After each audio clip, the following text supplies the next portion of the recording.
We are taking a look at George Romero's Living Dead series and ranking the films from worst to best.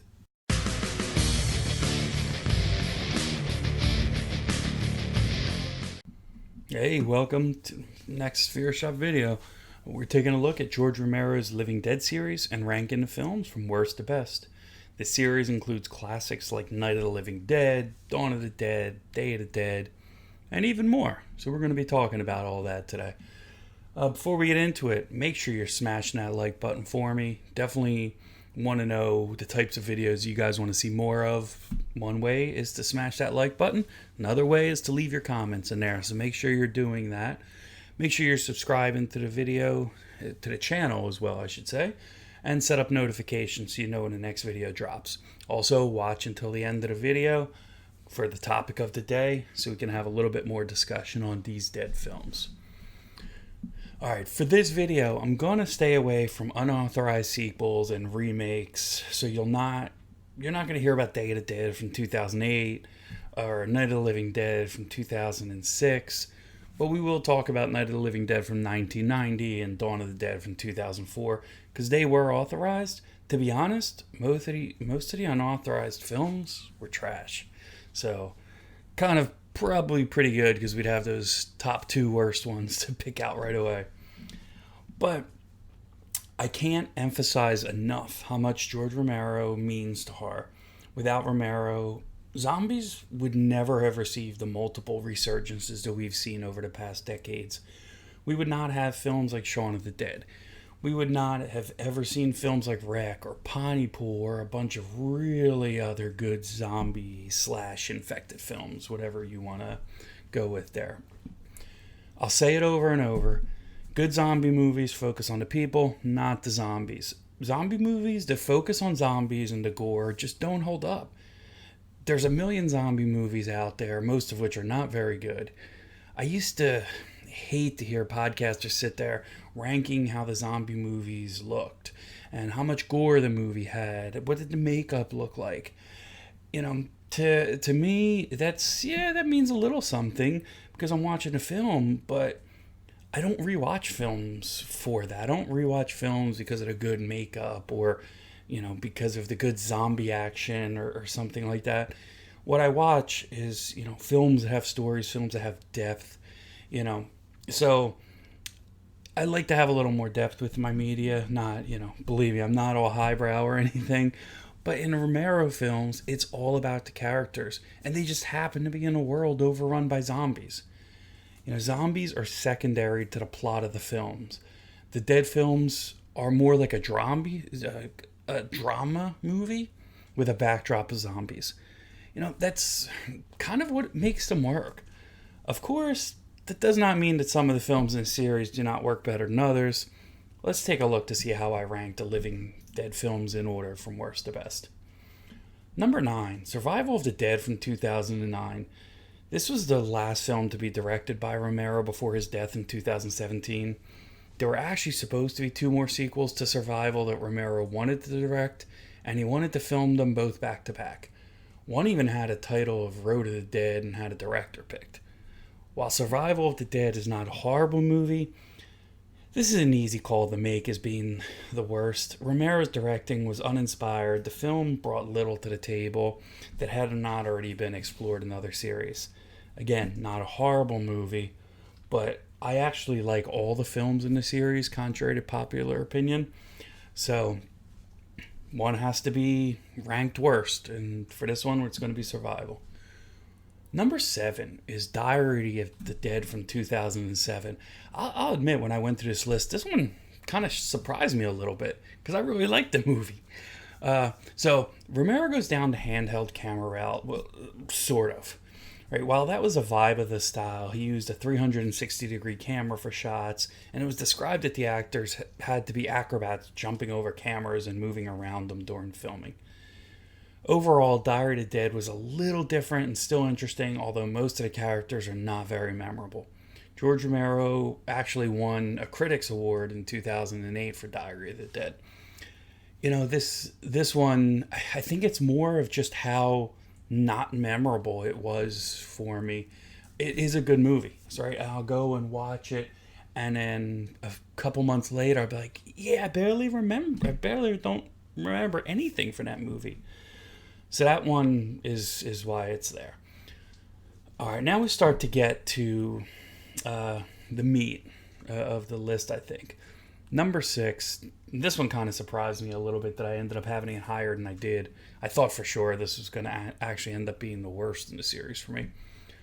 Land of the Dead from 2005.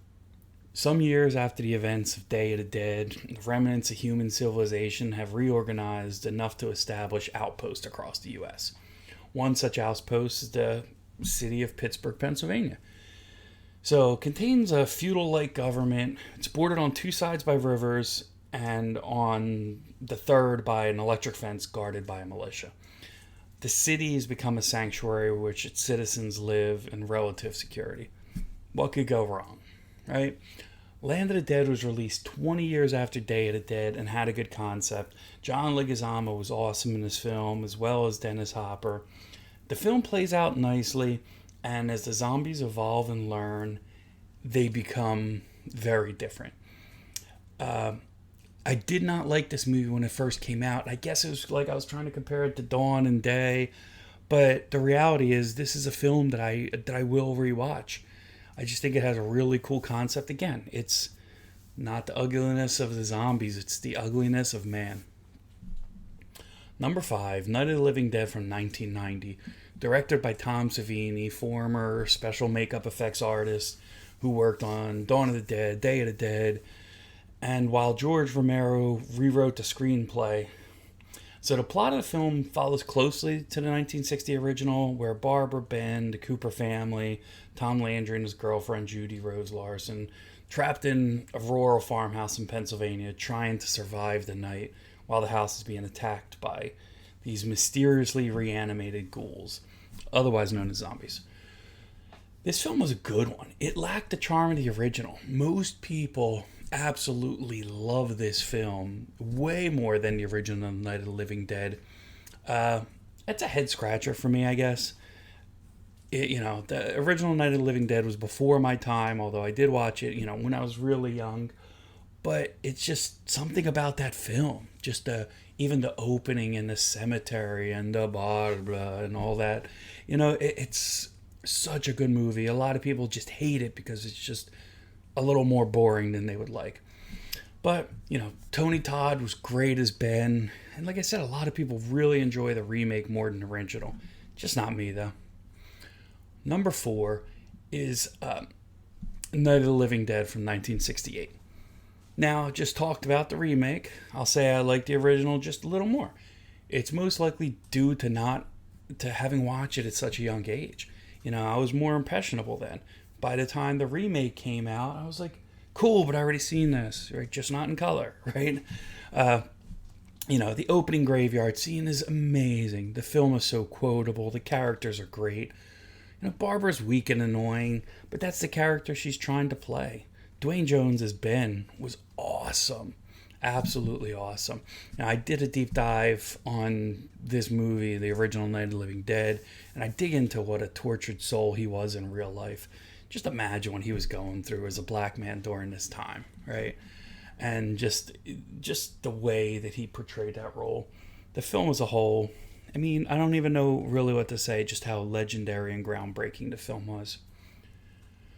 All right, number 3, Dawn of the Dead from 2004. Yes, another remake that actually kicks ass.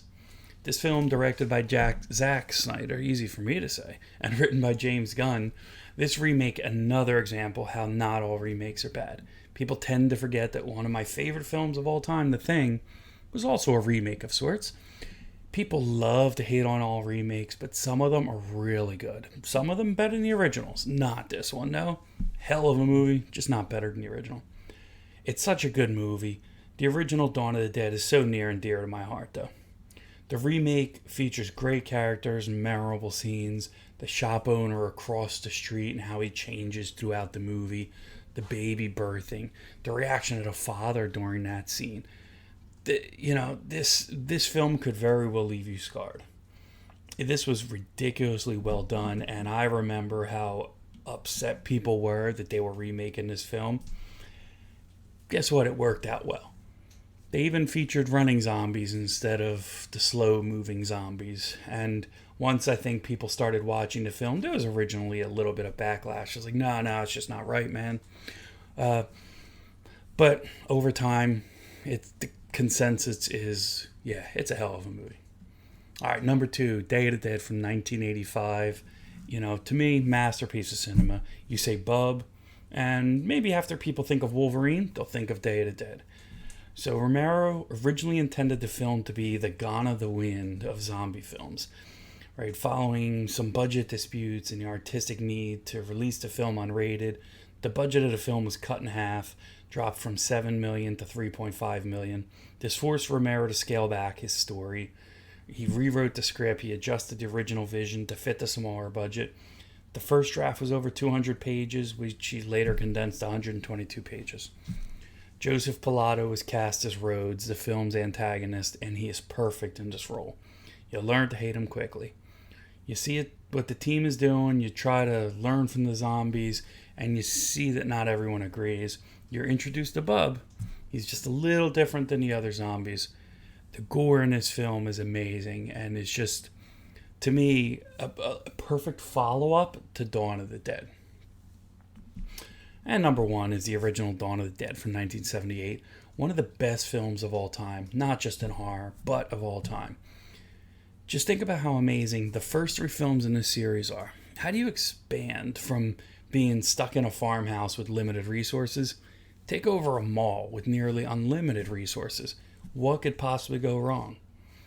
Well, we find out rather quickly. Funny things these days is that malls are not exactly big things in the U.S. any longer. Around the world, malls are still a thing that a lot of people still go to, and it's still like a family thing. Not so much here in the United States these days. Some exist and are destinations for people, but from what malls were back in the 70s and 80s, they don't have anywhere near the impact that they do now. You have the characters holding up a mall with food, with clothes, with furniture, with weapons, and more at their disposal. All is well, at least in the beginning. Humanity begins to rear its ugly head, and zombies become the least of the characters' problems really quickly. It's a despicable portrayal on humanity. But I think that it is accurate. I don't really see any inaccuracies at all, because in a situation like that, people will kind of fend for themselves. My perception, although it's kind of a negative one, is a person is really awesome, people sometimes not so much. All right, topic of the day in the comments below. Tell me your rankings on Romero Living Dead films from worst to best. I want to hear about them. So that wraps this video up. I want to hear from you. Post your thoughts on this video. Let me know how these films impacted your love for horror. That's it for this episode. Make sure you like this video. Make sure you share this video. Make sure you subscribe. But most of all, make sure you keep it horror.